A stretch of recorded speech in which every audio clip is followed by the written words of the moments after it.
আসসালামু আলাইকুম। আমি ডাক্তার শোয়েব আহমেদ, ফিজিওথেরাপিস্ট। আজকে আমরা কথা বলবো ডিস্ক প্রলাপস নিয়ে। আমরা জানি ডিস্ক প্রলাপস আমাদের দৈনন্দিন জীবনে অনেকেই এই সমস্যায় ভুগেছেন কিংবা কেউ কেউ ভুগতেছেন।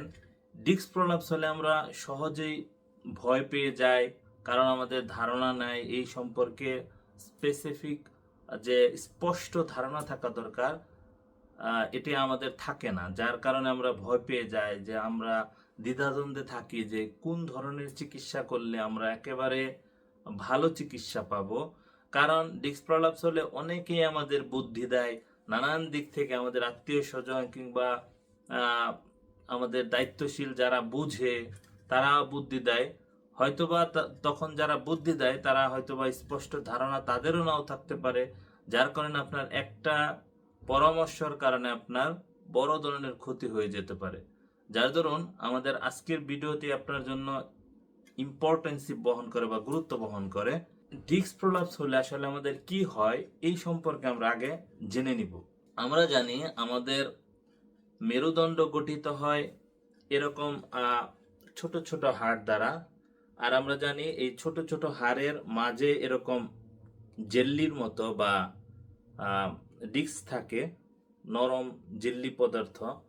এই ডিস্ক থাকার কারণ হলো যখন এটা আমাদের মুভমেন্ট হয়, তখন এই মুভমেন্টটার যে একটা প্রেসার বা মুভমেন্টের যে একটা বড় ধরনের একটা ধাক্কা, এটি সামাল দেওয়ার জন্যই আল্লাহ তাআলা আমাদের এই ডিস্কটা দিয়েছেন। এই ডিস্কের উদ্দেশ্য হলো কোনো ধরনের যেন এই বোনসে কিংবা নার্ভ, এই যে এগুলো হলো নার্ভ, এই নার্ভে যেন প্রেসার না পড়ে, বোনস যেন ভেঙে না যায়, বোনস যেন ক্ষতিগ্রস্ত না হয়, তার জন্য আমাদের এই ডিস্ক দিয়েছেন। আর এই ডিস্কের কাজ হলো আপনার মুভমেন্টকে স্মুথ করা। যখন এটি দিনের পর দিন আপনার সুস্থ জীবন ধারা যদি ব্যাহত হয়, এটি হতে পারে যে আমাদের দৈনন্দিন যে আমরা যাতায়াত করি যানবাহনে, আমাদের সাধারণত আমাদের বাংলাদেশের পার্সপেক্টিভে আমাদের রাস্তাঘাট খুব বেশি স্মুথ না। প্রায় প্রত্যেক জায়গাতে আমাদের যে গ্রাম অঞ্চল কিংবা এখন শহরেও আমাদের রাস্তাঘাট ভাঙা থাকে, কিংবা জায়গায় জায়গায় রাস্তাঘাট উঁচু নিচু থাকে, যার কারণে আমাদের যানবাহন এই ঝাঁকি খেতেই থাকে। যখন ঝাঁকি খায় এরকম এটার পাম্পিং হতে থাকে। এটি একদিনে হয় না, এক মাসে হয় না, হয়তো এক বছরে হয় না, দিনের পর দিন, মাসের পর মাস, বছরের পর বছর যখন আপনার এরকম আপনার ঝাঁকির মাত্রা অনেক বেশি হয়ে থাকে, তখন আপনার একটা সময় এই ডিস্কটা এই সেগমেন্ট থেকে, অর্থাৎ এই পোর্শন থেকে বের হয়ে যায়। বের হয়ে গিয়ে দেখেন এরকম লাল যে দেখাচ্ছে, এরকম বের হয়ে গিয়ে, এটি আরো ভালো বোঝার জন্য আমরা যদি এই একটি ধরে নেই, এটি বের হয়ে গিয়ে ঠিক দেখেন, এটি বের হয়ে গিয়ে এরকম জোরে বের হয়ে গিয়ে এটি এই নার্ভের মধ্যে প্রেসার দেয়। ঠিক তখন এই অবস্থাকে বলা হয় ডিস্ক প্রলাপস। এটি বের হয়ে গিয়ে এরকম নার্ভে প্রেসার দেয়। এই নার্ভ, যখন এই নার্ভ প্রেসার পড়ে, তখন আমাদের এই নার্ভ যেদিকে ডিস্ট্রিবিউশন হয়েছে, যেদিকে সাপ্লাই হয়েছে, ঠিক সেই জায়গাগুলোতে আমাদের ব্যথা ডিস্ট্রিবিউশন হয়, অর্থাৎ ব্যথা চলে যায়।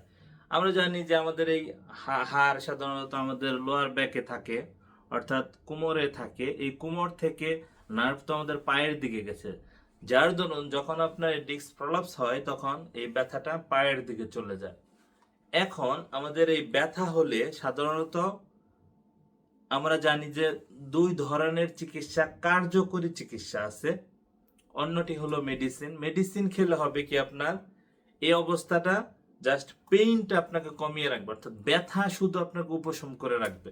যদি আপনার এরকম ডিস্ক প্রলাপস হয় আর নার্ভ যদি আপনার প্রেসার পড়ে, নার্ভ যদি চাপ লাগে, এই চাপ অটোমেটিক্যালি সাধারণত যাওয়ার কথা না, কিন্তু এই চাপজনিত কারণে এই স্ট্রাকচার আমাদের মুখের মতো ভাষা নেই, যার কারণে এটি আপনাকে জানান দেয় ব্যথার মাধ্যমে যে আমি ভালো নেই, আমার স্ট্রাকচার ভালো নেই।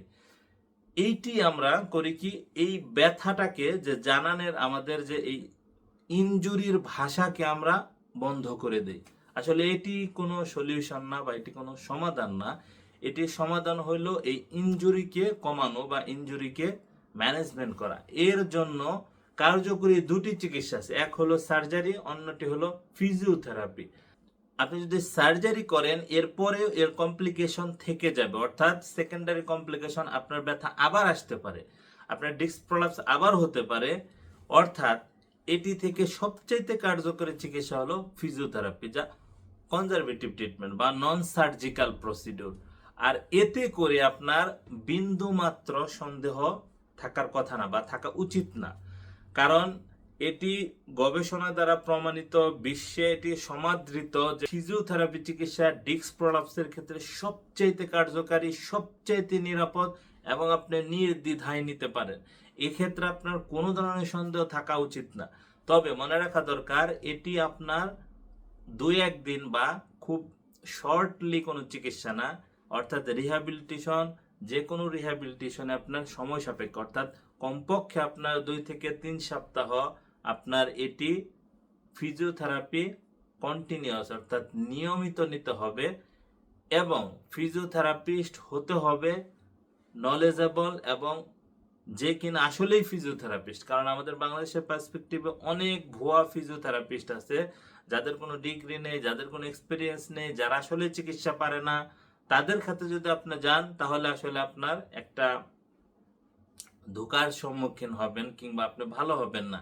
সেক্ষেত্রে আপনি বলে বেড়াবেন যে আসলে ফিজিওথেরাপি ভালো না। আসলে আপনি নির্ধারণ করতে কিংবা আপনার চিকিৎসক সিলেক্ট করতে আপনি ভুল করেছেন, যার কারণে আপনি ভালো হননি। আশা করি আমাদের ভিডিওর মাধ্যমে ডিস্ক প্রলাপ সম্পর্কে আপনাদের স্পষ্ট ধারণা হয়েছে। আমাদের এরকম গুরুত্বপূর্ণ ভিডিও পেতে আমাদের চ্যানেলকে লাইক, কমেন্ট, সাবস্ক্রাইব করে আমাদের চ্যানেলের সাথেই থাকুন। ধন্যবাদ সবাইকে। আসসালামু আলাইকুম।